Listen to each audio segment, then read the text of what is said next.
So you guys romped through the tournament in '99, and then you faced Michigan State in the Final Four, which is Mateen's team. And Mateen and I talked a little bit about the preparation, like how that '99 game prepared them in 2000 to make that bump and win. But I was just curious what the scouting report was on Mateen and vice versa, what the scouting report was on Trajan from the other side now, hearing this maybe for the first time. Well, we had played them earlier in the year, and Mateen, how was it? Probably like 6 weeks before, or I can't remember when it we was played early in the season. Was it early? Like, was it yeah, early? very early in the season. Maybe first 3 or 4 games. First 3 or 4 games. So we played them early, and we got off to a hot start against them. I mean, we got up 15-20, thought the game was over. I wouldn't even say we thought the game was over, but we were like, okay, if we come out in the second half and we do the same thing, we'll be all right. Man, they turned it up like boom. They turned up the intensity. They executed at a way different level. They were making shots. Mateen and Mo Pete started really firing up, and it made it a game. And so we knew going into that game, this was going to be physical. It wasn't going to be easy because whatever happened with them, we knew now they were comfortable against us. We knew they weren't going to be scared. They might have been a little bit like, oh, we're playing this Duke team in the first half, but in the second half against us, they got their confidence, they got their swag.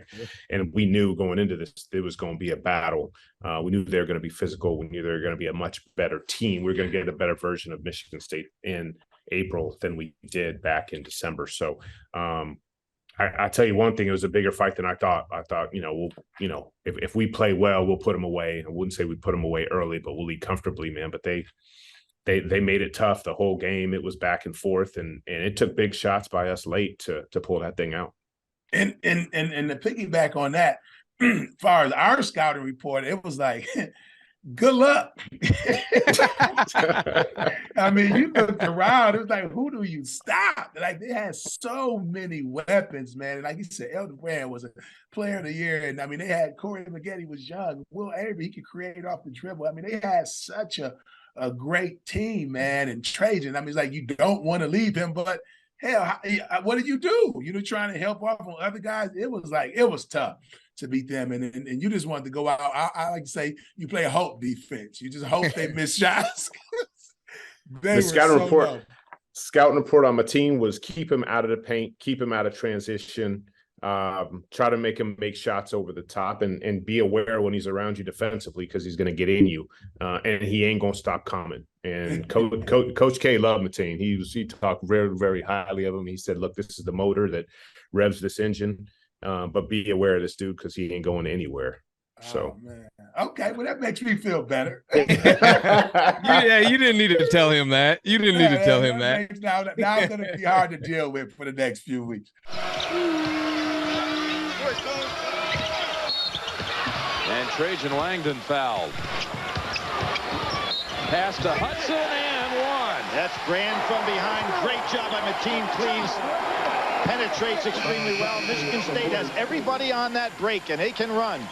Langdon, long range. It's emotional, right? You know as well as I do. When you play an emotional game, a lot of people that don't play high-level sports don't understand that the emotional part is more taxing than the physical part because you got to get over the big win, reset. And when you put yourself in these shoes and then when you put UConn in theirs, they're now coming in with a target like, oh, no, we coming. Everybody thinks this thing is over. And we're kind of on the flip side trying to recover, everybody telling us we're great. Like, I was by far the oldest guy on the team. I could recenter and get ready, but I don't. You think, for me, it was like I went back 5 years. Right. I was 13 and 18. My goal coming in as a freshman was I want to win a national championship. Now I have an opportunity to do it. Like, I'm locking in. I'm getting my sleep. Right. Yes. But if you're a sophomore or you're a freshman, all you know is we went 32-4 the previous year. We dominated we were 15-1 in the ACC the previous year. So is that all you know? And then 16-0. So you're 31-1 in 2 years in the ACC.